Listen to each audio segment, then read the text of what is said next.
This is a CBS News Detroit update. Good Thursday morning. I'm Chris Ledeen, and here's a look at some of the day's top stories. The deportation of a Detroit high school student could happen at any time. The attorney for 18-year-old Maycol Begoya Duarte says a request to pause his deportation has been denied. The teen is a Colombian immigrant who attended Western International High School. He was taken into custody last month after a traffic stop. The Michigan Immigrant Rights Center is handling his case and was hoping to get a delay in the deportation proceedings. His lawyer now expects him to be deported to Colombia. We'll continue to monitor developments. And we're working to find if there's a connection between the deportation story and a threat made against the Rockwood Police Department. It was a Rockwood police officer who stopped the teen last month. We do know one person has now been arrested for making threats. We'll also have more on this story as details become available. Officers with the East Point Police Animal Control Division hope someone will recognize this 3-month-old puppy.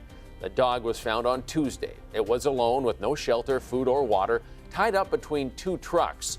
Police say this is an active investigation, and the person responsible for leaving the dog is expected to face charges. Tensions in Los Angeles continue. Police say the overnight curfew is helping, but there have still been clashes with anti-ICE protesters. Officers have been breaking up crowds with flashbangs and foam bullets.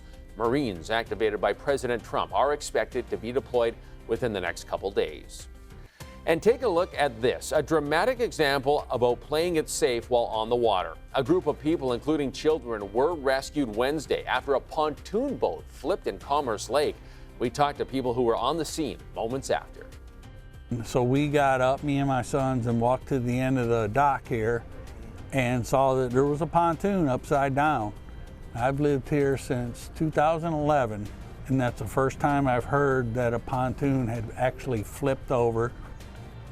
Fortunately, no injuries were reported. The Oakland County Sheriff's Office is investigating.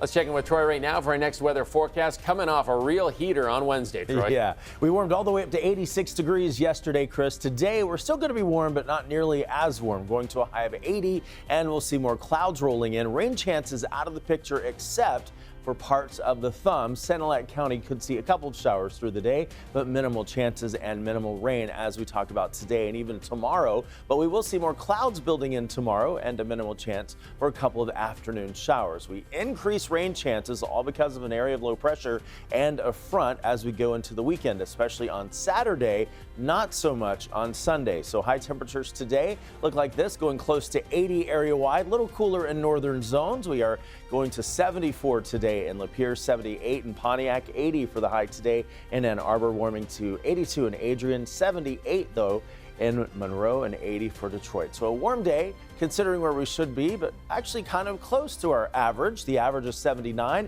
We're going to 80 today, 77 tomorrow with a 30% chance for rain on Friday, going up to a 60% chance on Saturday with a high of 75 degrees. Then for Father's Day on Sunday, warming close to 80, a high of 78 and dry with a mix of sun and clouds. And look at next week. We will be well into the 80s for a good bit of the week, 82 on Monday with slight rain chances to start the week, going up to 40% Wednesday with a high in the mid-80s, Chris, Tuesday and Wednesday.